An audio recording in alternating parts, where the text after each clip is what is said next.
ሰላም ጥዕና ይሃበልና ክቡራት ተኸታተልቲ ትግራይ ሚድያ ኔትወርክ ንሎም ዝብልናዮም እዋናዊ ዛዕባታት ድማ ኣብ ከተማ መቐለ ዓዲ ሽምድሕን ናብ ኣንፈት ቢሮ ቤት ጽሕፈት ፕረዚደንት ማለት እውን ደጀን ቢሮን መግለሲ ቤት ምኽርን ዝፈላለ መንገዲ ኣስፋልት ምፍንጃር ነታጓጋጢሙ እቲ 26 ሚያዝያ 2018 ዓመተ ምህረት ዝተፈንጀረ ናይ ኢድ ቦምብ ምዃኑ በቲ ዝተረኽበ ኣሰር ቀለበት ከም ዘረጋገጸ ቤት ጽሕፈት ፖሊስ ከተማ መቐለ ገሊጹ ነዚ ስዒቡ ድማ 27 ሚያዝያ 2018 ዓመተ ምህረት ክካየድ ዝተሓዘ ነባር ቤት ምኽሪ ናብ ቦትኡ ናይ ምምላስ መድረኽ ዝካየደሉ መዓልቲ ከም ዝተቐየረን ኣብ መቐለ ቤት ጽሕፈት ቤት ምኽሪ ጸገም ጸጥታ ከም ዘጋጠመን ዝተሓበረ ኮይኑ እቲ ሓቂ ከምኡ ኣይኮነን ዝብሉ ዝምልከቶም ሰብ መዚ ድማ ሂቦም ለለዉ ከነቕርበልኩም ኢና ካቢኔ ጊዜያዊ ምምሕዳር ትግራይ ድማ ኣብ ዝተፈላለዩ ጉዳያት ዘትዩ ውሳነ ሕሊፉ ጀነራል ታደሰ እውን ተጃሚልካ ብምድጋፍን ምንቃፍን ዝመጽእ ለውጢ የለን ኢሎም ኣለዉ ተወሳኺ ኣለና ኣብ ክልል ኣምሓራ ኣብ መንጎ ሓይልታት ፋኖን ሰራዊት ብልጽግናን ዝካየድ ውግእ ሕዚ እውን ምስ ቀጸለ እዩ ብፍላይ ኣብ ከባቢታት ዞባ ሰሜን ሸዋ ከቢድ ውግእ ከም ዘሎ እዩ ተገሊጹ ዘሎ ኣብ ጎንደር እውን ልዕሊ 100 ዝኾኑ ሰራዊት ብልጽግና ከም ዝተቐተሉ እዮም ሓይልታት ፋኖ ዝገልጹ ሒዝናዮ ኣለና ኣብ 2015 ዓመተ ምህረት ወርሒ ጥቅምቲ ዝተፈረመ ውዕሊ ፕሪቶሪያ ኣፈጻጽማት ውዕሊ ካብ መጀመርታ ወርሒ ጀሚሩ ብቢሮክራሲ እናተሓላለኸን ምኽንያታት እናተፈጠረን ተጓቲቱ ጥራሕ ዘይኮነስ መሊኡ ከይተፈጸመ እንሆ 3 ዓመታት ምሕላፉ ይፍለጥ ኣብዚ እዋን ዘሎ ህልው ኩነታት ከመዋጽኦ ትግራይ ኣበይ ምስረት ዝጥምት ትሕዝቶ እውን ኣለና ክቡራት ተኸታተልትና ናይዚኦምን ካልኦትን ዝርዝር ዛዕባ ሒዝናልኩም ኣለና ንምክትታልኩም ብኽብሪ ብምዕዳም ናብ ዝርዝሮም ክንኣት ኣብ 2015 ዓመተ ምህረት ወርሒ ጥቅምቲ ዝተፈረመ ውዕሊ ፕሪቶሪያ ኣፈጻጽማት ውዕሊ ካብ መጀመርታ ወርሒ ጀሚሩ ብቢሮክራሲ እናተሓላለኸን ምኽንያታት እናተፈጠረን ተጓቲቱ ጥራሕ ዘይኮነስ መዲኡ ከይተፈጸመ እንሆ 3 ዓመታት ምሕላፉ ይገልጹ 26 ሚያዝያ 2018 ዓመተ ምህረት ዕለተ ሶኒ ከባቢ ሰዓት 2 ምሸት ኣብ ከተማ መቐለ ዓዲ ሽምድሕን ፍሉይ ቦታ ናብ አንፈት ቢሮ ቤት ጽሕፈት ፕረዚደንትን መግለሲ ቤት ምኽርን ዝፈላለ መንገዲ ኣስፋልት ምፍንጃር ነታጓጋጢሙ እቲ 26 ሚያዝያ 2018 ዓመተ ምህረት ምሸት ከባቢ 2 ሰዓትን ፈረቓን ብኣቆጻጽራ መቐለ 8 ሰዓትን ፈረቓን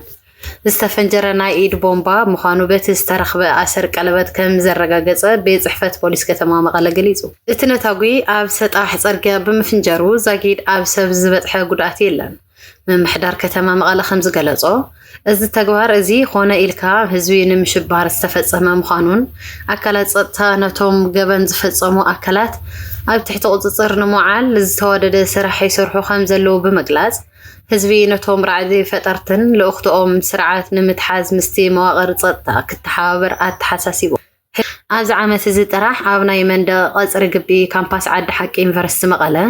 ክልተ ግዜ ናይ ቦምብ ነታጉ ተኸሲቱ ተጠርጠርቲ ንምሓዝ ይስራሕ ከም ዘሎ እኳ እንተተገለጸ ክሳብ ሕዚ ግን ብዛዕባ ምሓዝ ወይ ዘይምሓዝ ተጠርጠርቲ ንህዝቢ ዕላዊ ዝተገብረ ሓበሬታ የለን ብተወሳኺ ሚያዝያ 7 ነባር ቤት ምኽርን መንግስትን ናብ ስልጣን ይመለስ ብዝብል ውሳነ ዘሕለፈ ሕወሓት 27 ሚያዝያ 2018 ዓመተ ምህረት ናይ ቤት ምኽሪ ኣኼባ ከም ዝፀውዕ ይፍለጥ ነዚ ስዒቡ ድማ 27 ሚያዝያ 2018 ዓመተ ምህረት ክካየድ ዝተሓዘ ነባር ቤት ምኽሪ ናብ ቦትኡ ናይ ምምላስ መድረኽ ዝካየደሉ መዓልቲ ከም ዝተቐየረን ኣብ መቐለ ቤት ጽሕፈት ምኽሪ ጸገም ጸጥታ ከም ዘጋጠመን ብጸላእቲ ህዝቢ ትግራይ ይውዛዕ ኣሎ እዚ ሓበሬታ ፍጹም ሓሶት እዩ ፕሮግራምና ኣብ ዝተሓሰበሉ መዓልትን ሰዓትን ቦታን ብዝለዓለ ድምቀት ክካየድ ምዃኑ ክነረጋግጸልኩም ይፈቱ ከበል ወሃዊ ቃል ውድብ ሕወሓት ኣይተ ሚካኤል እስክዶም ኣብ ፌስቡክ ገጹ ሓቢሩ ተወሳኺ ናይ ሓለዋን ጸቕጢ ፈጣርን ሓይሊ ጸጥታ ንምእታው ተባሂሉ ብፍቓድ ሕወሓት ዝነተጎ ቦምባ ሕወሓት ስልጣን ናብ ተቐድመ ኩናት ትግራይ ዝነበረ ብሕወሓት ዝምራሕ መንግስቲ ክምለስ ክጠልብ እንከሎ ኣብዚ ቀረባ እዋን ብቐዳማይ ሚኒስትር ኣብይ ኣሕመድ ስልጣኑ ዝተናውሐሉ ጀነራል ታደሰ ብወገኑ ንድሕሪት ምምላስ የድልን ብምባል ተቃውሞኡ ከስምዕ ከም ዝቐነየ ዝፍለጥ እዩ ማእኸላይ ኮሚቴ ውድብ ሕወሓት ቅድሚ ሒደት መዓልትታት ኣብ ከተማ ኣኽሱም ኣብ ዘካየደ ኣኼባ ስምምዕ ሰላም ፕሪቶሪያ ከም ዝፈረሰ ብምግላጽ ዕድመ ጊዜያዊ ምምሕዳር ከም ዘበቅዕ ገሊጹ ምንባሩ ይዝከር። ከም ውጽኢት ድማ እቲ ብሰንኪ እቲ ስምምዕ ተወዚፉ ዝጸንሐ ብህዝቢ ዝተመረጸ መንግስቲ ትግራይ ክምለስ ምዃኑ ኣፍሊጡ ነይሩ። ካብዚ ብምብጋስ እቲ ነባር ቤት ምኽሪ ትግራይ 27 ሚያዝያ 2018 ዓመተ ምህረት ኣኼቡ ኣብ መቐለ ንምጅማር ኣባላት እቲ ባይቶ ንመቐለ ኣትዮም ክሓድሩ ከም ዝተነገሮም ዝተረኸበ ሓበሬታ የረድእ። እዚ ከምዚ እናሃለወ ካቢኔ ጊዜያዊ ምምሕዳር ትግራይ ድማ ኣብ ዝተፈላለዩ ጉዳያት ዘትዩ ውሳነ ሕሊፉ። ካቢኔ ጊዜያዊ ምምሕዳር ትግራይ ሚያዝያ 26 2018 ዓመተ ምህረት ኣብ ዘሳለጦ ኣኼባ ኣብ እዋን ጽንተታዊ ኩናት ብዝተፈላለዩ ኣገባባት ናብ መኸተ ዝተዋፈሩ ናይ ውልቀን ትካላትን መኻይን ብዓይነትን ብመልክዕ ካሕሳን ናብ ሰብ ዋናታት ንምምላስ ዝምልከት ውሳነ ሕሊፉ። ብምዃኑ ድማ ነዚ ጉዳይ ጻሪ ውሳነ ሓሳብ ከቕርብ ብዝመደቦ ኮሚቴ መኸተ መበገሲ ቀሪቡ ቢሮ መንገድን ትራንስፖርትን እናተሓዋወሮ ቢሮ ፋይናንስን ምትሕብባር ሃፍትን ቢሮ ንግድን ቢሮ ፍትሕን ከም ኮሚቴ ኮይኖም ውሳነ ሓሳብ ከቕርቡ ገዛዕዮ ተዋሂቡ ኣሎ። ብተመሳሳሊ እቲ ካቢኔ ኣብ ናይ ቀዳም ሚያዝያ 24/2018 ዓመተ ምህረት ውዕሉ ሕቶ መስፋሕፍሒ መሬት ሜጋ ሕትመት ምምሕያሽ ደንቢ ኮሚሽን ፖሊስ ዝምልከቱ ብዝርዝር ሪኡ ውሳነ ሕሊፉ እዩ። ብተመሳሳሊ ድማ ጀነራል ታደሰ ወረደ ደጋፊኻ ሒዝካ ጥራሕ ብምኻድ ዝመጽእ ለውጢ የለን ኢሎም። ጀነራል ታደሰ ወረደ ሓደ ተሓሳስባ ሒዝካ ኣብ ጸቢብ መድረኽ ወሲንካ ንውሳነኻ ተቐበሉ ኢልካ ዝተፈለየ ሓሳብ ብዘየገድስ ዝደገፈካ ጥራሕ ሒዝካ ብምቕጻል ዝፍጠር ተወሳኺ ሓደጋ እምበር ዝፍታሕ ሽግር የለን ዝብል ግብረ መልሲ ሂቦም እዮም።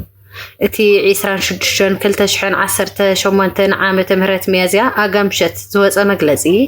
ጀነራል ታደሰ ወረደ ቅድሜናም ሓደጋ መሊእና ምእታውናን ምብትታናን ደው ክተብልዎን ነዚ ሓፂር ናይ ሽግግር ወቕቲ ዝኾነና ካብ ብዙሕ ኣማራፅታት ናይ ይህን ሚህን መድረኽ ተፈጢሩ ምዕሩይ ሓሳብ ክመፅን ክትገብሩ ብምባል ንኣመራርሓ ሕወሓት ፃውዒት ኣቕሪቦም። እቲ ካልእ ትሕሶና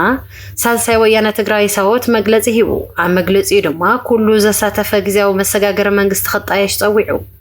ውድብ ሳልሳይ ወያነ ትግራይ ሳወት ህዝቢ ትግራይ ካብ ዘንጸላልዎ ዘሎ ሓደጋታት ንምድሓን ንኩሎም ተጋሩ ዝውክል ኩሉ ዘሳተፈ ጊዜያዊ መሰጋገሪ መንግስቲ ምጥያሽ እንኮ መዋጽኦ ምዃኑ ኣፍሊጡ። እቲ ውድብ ሰኒ 26 ሚያዝያ 2018 ዓመተ ምህረት ኣብ ዘውፅኦ መግለፂ ከም ዝሓበሮ እዋናዊ ኩነታት ትግራይ ኣዝዩ ሰካፍ ብምዃኑ ህዝባዊ ወከልቲ ዝሓቆፈ መሰጋገሪ መንግስቲ የድሊ ኢሉ። እቲ ዝድለ ዘሎ መሰጋገሪ መንግስቲ ንህዝቢ ትግራይ ካብ ዝተፈላለዩ ሓደጋታት ንምድሓን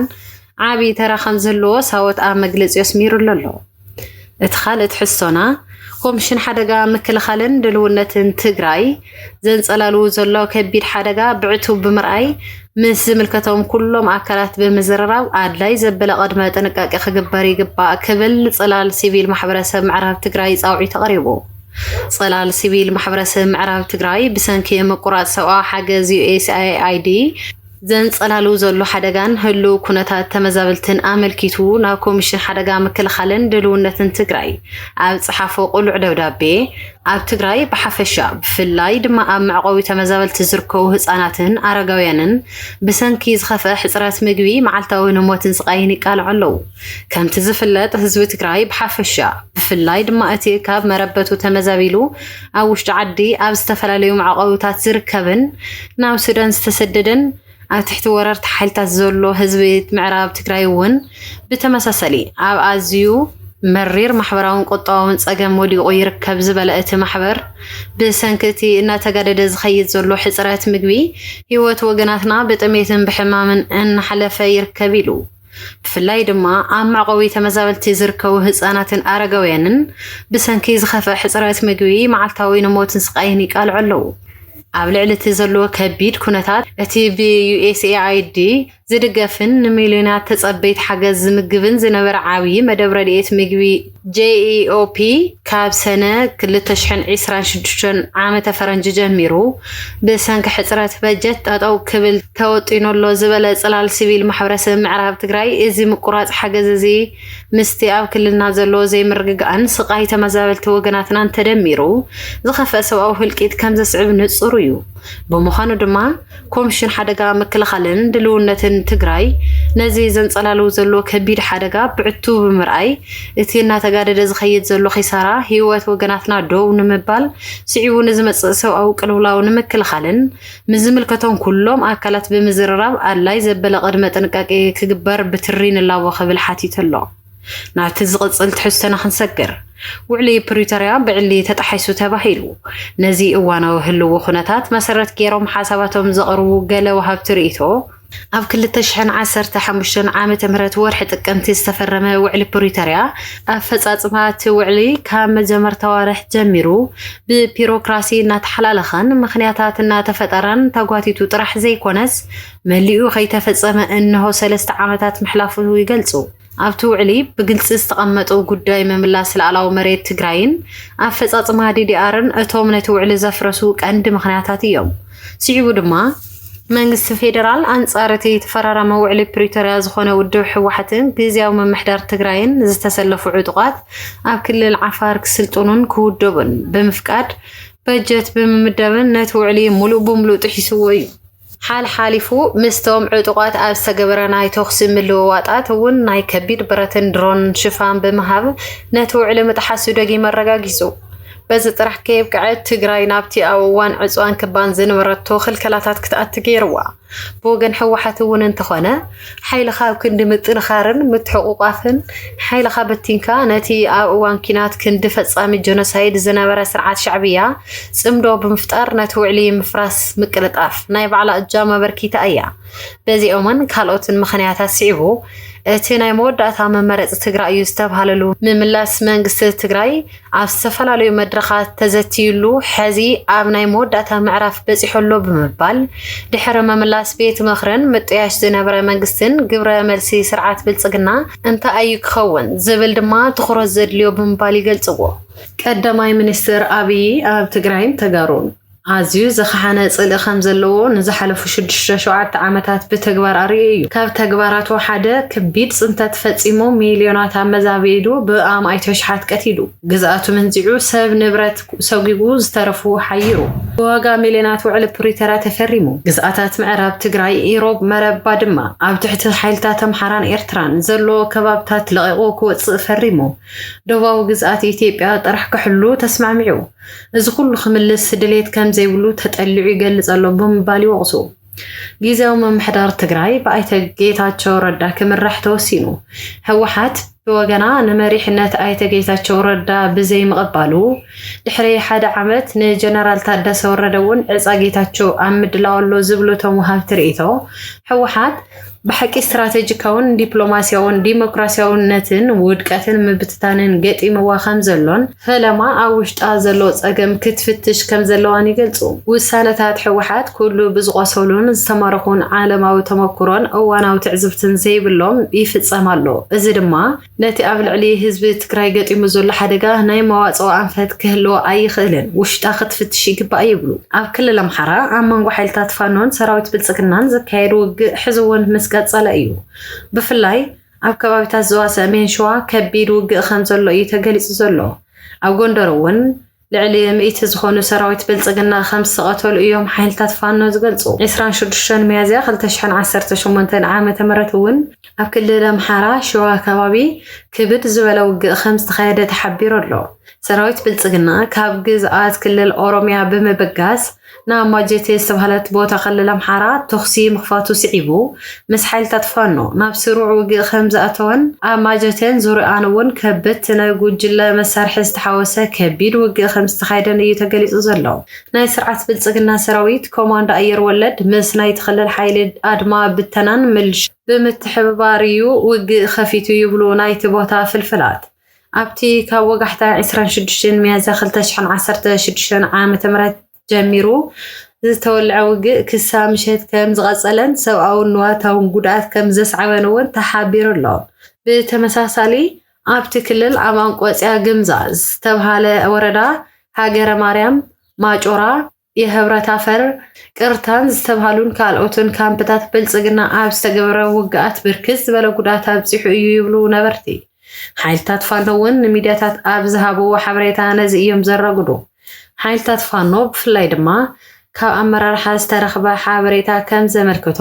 ሰራዊት ብልጽግና ብዝተኸፈተ ውግእ ፋኖ ብልዕልና ብዙሕ ጉድኣት ስለ ዘብጽሐሉ ካምፕታቱ ገዲፉ ክኸይድ ተገዲዱ እዩ ይብል። ይኹን እምበር ኣመራርሓ ሓይልታት ፋኖ መጠን እቲ ዝበጽሐ ጉድኣት ብቑፅሪ ኣይጠቐሱን። እዚ ከምዚ እናሃለወ ኣብ ከባቢ ወሎ መቄት ዝተባሃለ ወረዳ ኣብ ዝተገብረ ውግእ ኣመራርሓ ሓዊሱ ብርክት ዝበሉ ሰራዊት ኢትዮጵያን ኣድማ ብተና ከምኡውን ምልሻታት ሞይቶም እዮም ይብሉ ወሲኾም። ሓይልታት ፋኖ ኣብታ መቀይት ዝተባሃለት ወረዳ ደብረ ዘቢብ ዝተባሃለ ከባቢ ኣብ ዝኸፈትዎ ውግእ ናይ ሰራዊት ብልጽግና ካብ ኣመራርሓ ጀሚሩ ብዙሓት ሞይቶም እዮም ዝብሉ ኮይኖም ልዕሊ 15 ዝኾኑ ድማ ከም ዝቆሰሉ እዩ ሓበሬታታት ዘመላኽቱ። ኣብ ገርገራ ዝተባሃለ ቦታ እውን ሓይልታት ፋኖ ብዝኸፈትዎ ደባይ ውግእ ፖላዊስ ሓዊሱ ካብ ሓይልታት ብልጽግና ከም ዝሞቱ እዮም ዝሕብሩ ፍልፍላት። ኣብ ክልል ኣምሓራ ዞባ ምዕራብ ጎንደር ኣርማጭሆ ዝተባሃለ ወረዳ ካብ ሚያዝያ 22/2018 ዓመተ ምህረት ጀሚሩ ንተኸታተልቲ መዓልትታት ኣብ ዝተገበረ ውግእ ልዕሊ 100 ዝኾኑ ሰራዊት ብልጽግና ከም ዝተቐተሉ እውን ተገሊጹ ኣሎ። ኣብቲ ከባቢ ዳዋ ዳንጉርን ቀይሕ ሓመድን ዝተባሃሉ ቁሸታት ሓይልታት ፋኖ ብዝኸፈትዎ እዩ እቲ ጉድኣት በፂሑ ተባሂሉ። ብተወሳኺ ድማ ኣብ ኣርማጭሆ ዝተባሃለት ወረዳ ጃንሱማ ዝተባሃለ ፍሉይ ካምፕ ሰራዊት ብልጽግና ብሓይልታት ፋኖ ብዝተኸፈተ ውግእ ጥቃዓት በፂሕዎም እዩ። ኣብቲ ቦታ ብዘጋጠመ ውግእ ድማ ልዕሊ 85 ሰራዊት ብልጽግና እንትቐተሉ ኣስታት 22 ዝኾኑ ድማ ምልሻን ኣድማ ብተናን ሞይቶም ይብሉ ኣመራርሓ ሓይልታት ፋኖ። ብኻልእ ገጽ ኣብ ጎጃም ጃዊ ዝተባሃለ ወረዳ ንጹሃን ዜጋታት ብምልሻ ተቐቲሎም ዝብል ሓበሬታ እውን ወፂኡ ኣሎ። 15 ሚያዝያ 2018 ዓመተ ምህረት ካብ ባህር ዳር ናብ ጃዊ ብመኪና ዝጓዓዙ ዝነበሩ ንጹሃን ጅግራውሃ ኣብ ዝተባሃለ ከባቢ እንትበጽሑ ካብ መኪና ኮርዱ ዝተገይሮም ብሓይልታት ሰራዊት ብልጽግና ክቕተሉ ከም ዝተገብሩ ካብቲ ከባቢ ነበርቲ ገሊጾም። እቲ ቅትለት ዝተፈጸመ ንሓይልታት ፋኖ መረዳእታ ሕሊፍኩም ሂብኩም ብዝብል ከም ዝኾነ ዝገልጹ ፍልፍላት እቲ ቅትለት ዝተፈጸመሎም ዜጋታት ድማ ልዕሊ 15 ከም ዝኾኑ ተሓቢሩ ኣሎ። ኣብ መወዳእታ ሱዳን ኢትዮጵያን ኤሚሬትን ኣብ መዕርፎ ነፈርቲ ካርቱም ሓዊሱ ኣብታ ሃገር ኣብ ዝተኻየደ መጥቃዕቲ ሰብ ኣልቦ ነፈርቲ ኢድ ኣለወን ክትብል ከሲሳ። እተን ሰብ ኣልቦ ነፈርቲ ካብ ኢትዮጵያ መዕርፎ ነፈርቲ ባህር ዳር ተበጊሰን ደብዳብ ከም ዝፈጸማ ድማ ጭቡጥ መረዳእታ ኣለኒ ክትብል ሱዳን ሓቢራ ኣላ። ነቲ ዘጋጠመ ተኸታታሊ መጥቃዕቲ ሰብ ኣልቦ ነፈርቲ ስዒቡ ሱዳን ድማ ኣብ ኢትዮጵያ ዝመደበቶ ኣምባሳደር ጸዊዓት ኣላ። ሱዳን ከም ዝገለጸቶ ሕቡራት ዓረብ ኤሚራትስ ኢትዮጵያን ትማሊ ኣብ ዓለም ለኸ መዕርፎ ነፈርቲ ካርቱም ኣብ ዝተኻየደ መጥቃዕቲ ሰብ ኣልቦ ነፈርቲ ብምውዳድን ብቐጥታ ብምስታፍን ነቲ ደብዳብ ፈጺመና ኣለዋ ክትብል ሎም ረፋድ ብወሃብ ቃል መንግስቲ እታ ሃገር ገሊጻ ኣላ። ትማሊ ሶኒ ንቐንዲ መዕርፎ ነፈርቲ ርእሰ ከተማ እታ ሃገር ካርቱም ሓዊሱ ኣብ ብርክት ዝበሉ ከተማታት ኣብ ልዕሊ ብርክት ዝበሉ መንበሪ ከባብታትን ወታደራዊ ትካላትን ዒላማ ዝገበረ ደብዳባት ድሮን ተፈጺሙ እዩ። ሚኒስተር ጉዳያት ወጻኢ እታ ሃገር መሒኣዲን ሳሌምን ወታደራዊ ወሃብ ቃል ዓሲም ዓዋድ ዓበድ አልዋሃብን ሎሚ ሰሉስ ንግሆ ኣብ ዝሃዋ ሓበራዊ ጋዜጣዊ መግለጺ ኣብቲ ስርሒ ዝተሳተፉ ሰብ ኣልባ ነፈርቲ ካብ ኢትዮጵያ መዕርፎ ነፈርቲ ባህር ዳር ከም ዝተበገሳ ጭቡጥ መርትዖ ከም ዘለዎም ብምግላጽ ሱዳን እዚ ጉዳይ ብቐሊሉ ከም ዘይትርእዮ ገሊጾም ኣለዉ። ሚኒስትር ጉዳያት ወጻኢ ሱዳን ሳሌም ኣብ ዝሃብዎ መግለጺ ሱዳን ድማ ኣብ ኢትዮጵያ ዝመደበቶም ኣምባሳደራ ንምኽክር ክጽዋዕ ምዃንን ብምሕባር ከም ሳዕቤት ናይቲ ብኢትዮጵያን ኤሚሬትስ ዝተፈጸመ መጥቃዕቲ ሃገሩ ምስ ኢትዮጵያ ናብ ቁልዕ ግጥም ንምእታው ድልውቲ ምዃና ገሊጹ። ክቡራት ተኸታተልቲ ትግራይ ሚድያ ኔትወርክ ልኖም ዝሓዝናዮም ዛዕባታት እዚኦም ይመስሉ ነይሮም። ስለቲ ምክትታልኩም ነመስግን። ሰላም።